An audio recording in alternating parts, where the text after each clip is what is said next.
Uh-oh, my battery just died. Oh, how fantastic. Welcome in, everybody, to another episode of Good Morning NASDAQ. I'm here joined with my good friend and colleague, Mr. Michael Hudson. How are we doing today, Mr. Michael Hudson? Good morning, Dominic. We're doing great. How are you? Gosh, that's so awesome to hear. That's so awesome to hear. I'm doing just fine. Had a great episode of Wine Wednesday last night with Kyle. Got through a lot of your guys' questions. Talked about a potential trade last night into this morning that's working out just a little bit.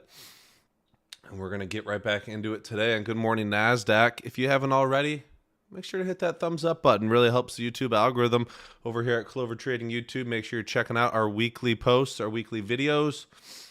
And make sure you're subscribed to the channel, as it really does. We really do appreciate it. We appreciate you guys being here. It's because of you that we want to do this and put out this type of content and be with you 5 days in a row, every single week.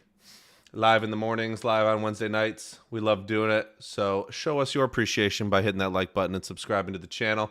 It is the 21st day of September 2023, wrapping up the second to last week here in September. Big weekend for the Ducks. Big weekend against Colorado. I'm Oh already wow, you guys feeling are the playing nerves. Sanders.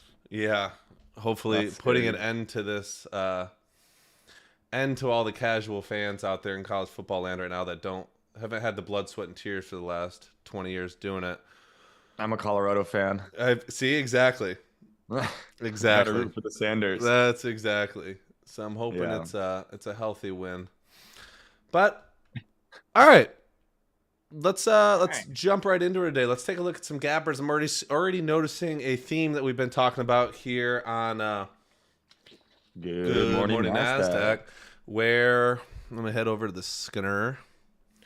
The biggest gappers on the day are low price stocks. NIR, 34-cent stock. AMTI, 32-cent stock. LIFW up on the day, 21 cents. And then we have EBET also gapping up as well. So let's start with NIR. I don't have a good daily chart for this one. It's one of those on E-Trade that I can't see more than today. But let's take a look at the news, see if there is any. If it's anything like our previous few days here on the channel, there won't be any news. Oh, 2 hours ago, NIR. Leading global commercial real estate companies representing over 200 billion in AUM rely on near intelligence for real estate analytics. I feel like that's just a blanketed just statement of just like putting out a fact as a PR. So they're like an analytics company that rates real estate companies. Yeah, it's a 20-cent stock, right? 20 cents to, hey, they're doing what they can. They're Medium doing risk what they can. of dilution here. 10 months of cash. So they're a SPAC. Warrants are there's a penny warrants, not a lot of them. Convertible notes are what get me. I need to learn more about that stuff. Nothing too crazy on the dilution that I see. Yeah, conversion prices are a lot higher. Chart wise, like I said, I can't see very far back. Huddy, if you can see back further, let Yeah, me it's know. just in an absolute free fall. It's been in a free fall, it looks like, for the last few weeks. And then this morning it's just kind of gapping back up into the 34-cent area. Like, I kind of been the same story with all these low price stocks that I've seen over the last like week or two. Really just going to sit back and wait for some actual momentum with them. You know, what separates like EBET to me than a lot of these others is that it's actually forming into a pattern after kind of coming on radar with really good volume. And even, what was the other one I said? LIFW. There is, it looks like a small cap chart. On day one on a lot of these low price stocks, I just want to leave them alone, let them do their thing. We also had, what, CXAN a couple days ago? CNAX, what was it? CNXA. CMXA. So far they haven't had a great history of going multiple days. They've just kind of been a one and done type of thing where they're just bouncing off the lows, decent volume. Maybe they have a nice morning spike or afternoon move, and then end up a lot lower in the following days. So I'd rather sit back, treat them as a super patience play. I'm not shorting day one stocks that are 20, 30 cents a share. So I'd rather just sit back, wait for them to develop into multi-day setups. LIFW kind of became a first green day yesterday, mixed with the breakout. Those are always my least favorite because we had too big of a gap up to buy for a first green day, and then too far away from the breakout. 100% move to get to the breakout. So it's a breakout I'm not going to be buying. So this type of chart is one that I'm looking to develop. Maybe this sets up today and then breaks out tomorrow. Hopefully EBET continues along as well and breaks this 11-cent area, so we can get some actual momentum in the low price stock world. What's TTOO doing after the other day? Right back to Nothing. sad to see. They've just kind of been gapping up and then fading off. So something to keep an eye on. What was the other one? AMTI. Another one recently. I'll look at the news in a second, but daily chart wise, pretty much doubled on, what is that, 2 weeks ago, into 40 cents. Came all the way back down, and today is trying to gap up and spike into those levels. We will see. But daily chart wise, not a very good history of running or holding. A lot of wicks to the upside. So let's just really quickly take a look at any news there. An hour ago, entered into a definitive merger agreement with Cyclotherapeutics. What was the news? Taylor. What are you looking at? I just want to see what the news was the other day that gapped them up, and I don't see it. Which stock? AMTI. Are you here? Or are you not here? I was here. Okay. Nothing all that interesting there. I don't think this one has a high odds of running, but again, if the theme gets hot of low price stocks, these are your tickers to go to, the ones that we're bringing up, the ones we brought up over the last week or two. And that's kind of an underrated edge that I don't think people understand when sectors or themes kind of show themselves in the market over a 2 to 4 day period, over a week-long period, where it's just keeping an eye on everything that did catch a little bit of momentum in the smallest amount of ways. And then if that theme does take off, those are the tickers to go back to, and just kind of keeping a list of, all these low price stocks. There's no shortage of low price stocks in this market over the last 2 years. A lot of things severely beaten down. Any stocks you want to highlight today? I'm not seeing anything. I saw NEPT. NEPT would be one that is a real gapper. I think I shorted this pretty well the other month, and I think the reason I shorted them was because they were incredibly dilutive as to where they were gapping up. I don't know if they still have dilution active, but just looking at this like pre-market action, I think they are diluting something, and this is all a manufactured run.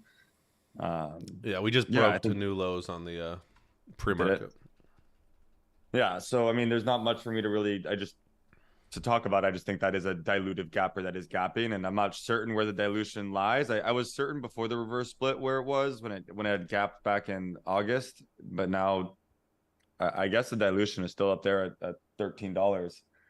I don't know what the conversion features are, but this is a gapper that I believe is dilutive. I'm probably not going to touch it regardless, but nice to I would just kind of be weary because I think it's a low float, right? And we just had AVGR go absolutely bonkers this week. And so I can imagine a bunch of people kind of seeing NEPs gapping up and thinking, oh my God, it's the next AVGR.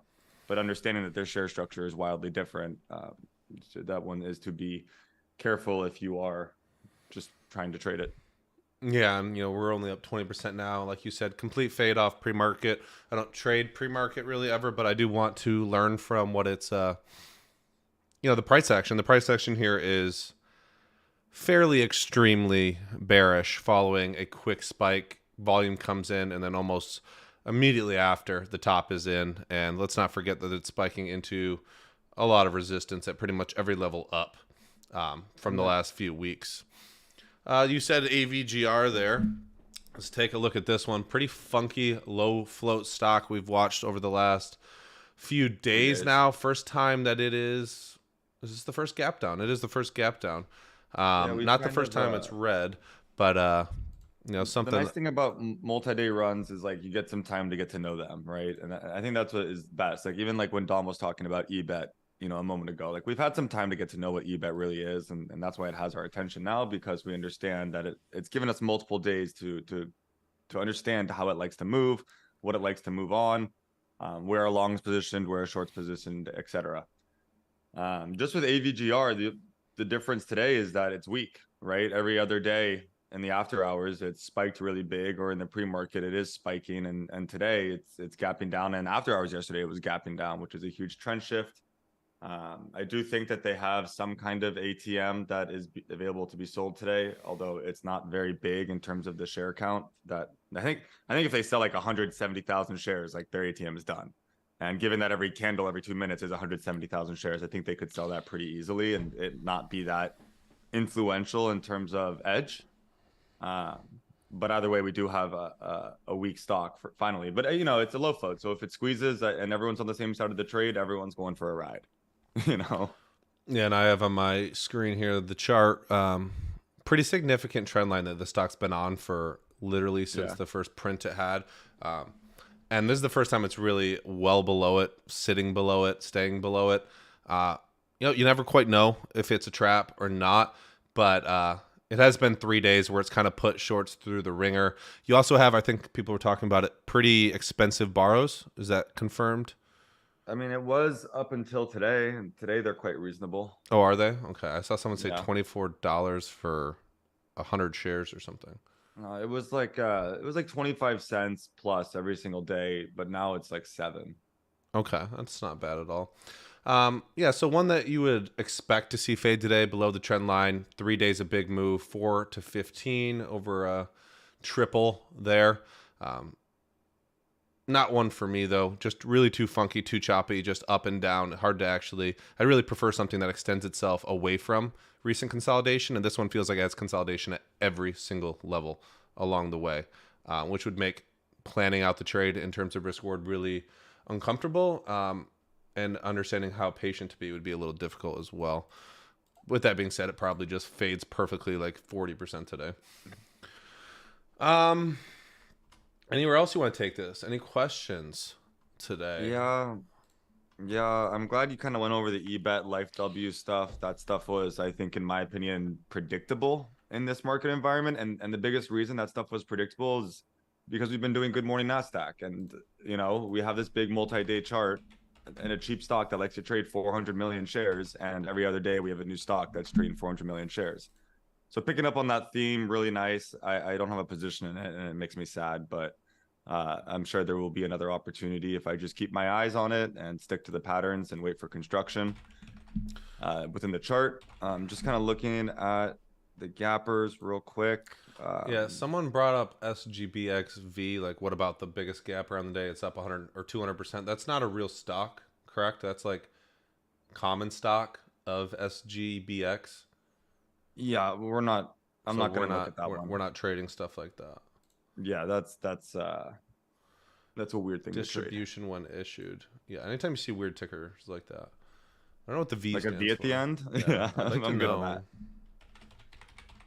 I think I generally try not to scan for weird 5-letter tickers. But yeah, I mean that's the gappers. The gappers are pretty quiet this week. They have been all week. NEPT is the biggest gapper, and it's pretty much lost all of its strength because it's dilutive. And we have some cheapy stocks. Life W and EBET are the two gappers with some type of chart attributed to them. So we'll see. It's been a big patience week for me. Just kind of letting things play out and trying to figure out where this market really wants to land right now. It just feels like things aren't working as well as they were, and we're in one of those quiet zones after kind of the weed run we had 2 weeks ago, which again, like we've been saying it for so long, the cadence of a big multi-day runners is like one every 2 weeks, and you get something sprinkled in between. And like the biggest thing is to like not completely exhaust yourself in the 2 weeks where there's nothing. Yeah, and you weren't there on Wine Wednesday last night. You were absent. You weren't there. You missed it. But Jesus. but I was just kind of complimenting Kellogg on how he does such a good job of like just hitting the market, taking money. And then the second he feels like he's off, or like he sold his weed stocks and it felt like that momentum was over and this market looked a little slow, he did his webinar on Tuesday and said, I'm peacing out. I see that he's in the chat now, but I think it's just because he's probably bragging about his EBET. But he does such a good job of turning it off. And I feel like that's where so many people struggle when you hit that, say you make your first 100K or something in a good market, and then like that market shifts or you start to struggle, people push, they press, they work harder at trading instead of studying and being patient and waiting and sitting in cash. And it can just be super detrimental to you. So it's something you kind of have to learn through experience. But yeah, this week has definitely felt like one of those weeks where I just had to remind myself. And I think I said this in a webinar last week, like, the momentum could stop today. I don't need to trade today. Just reminding myself before every day that it is okay not to trade. If I've been making money, I don't need to give it back just to keep testing theories or experiment with a day one gapper because my setups aren't there. It's okay to sit down and do nothing and just study. Go through your stats, study some of our webinars or video lessons. If you guys are not in 3 or 4 relief, you can get into 4 relief for a week. 7-day trial, link in the description. I got a webinar today. Is it with you, Huddy? I think I'm there. Nice. 11 a.m. So if you want to get a 7-day free trial, or 7-day for $7 trial, it's not free. And also, guys, don't be that guy that creates 10 fake accounts and just keeps doing the 7-day trial for $7 and just thinks you're going to stay in 4 relief forever. Please don't be that guy, because we have a couple of those people, and you will be banned. You'll never be allowed back in, and we don't want that for you. We're here to help. We're here to try to change your life. So please don't take advantage of us. I'm on here every single day, 15 to 20 minutes for free. Do Wine Wednesday, but don't try to gyp us, because you will be found. Management will find you, and they will take you down. They have a very particular set of skills. With that, Not like reflexes. yeah, I saw that a message from management, and I was like, what? They've had literally like 9 accounts, 9 weeks in a row with a different email with the 7-day trial, and that's just too funny. But all right, guys, 9:18. We're gonna wrap it up. Head on over to the Clover room. Get in there if you're not already there. It is Thursday, so tomorrow, last episode of the week. Hope it's a good one. Hope we get some momentum, something to trade. But really, thank you guys for being here. You guys are what makes this possible.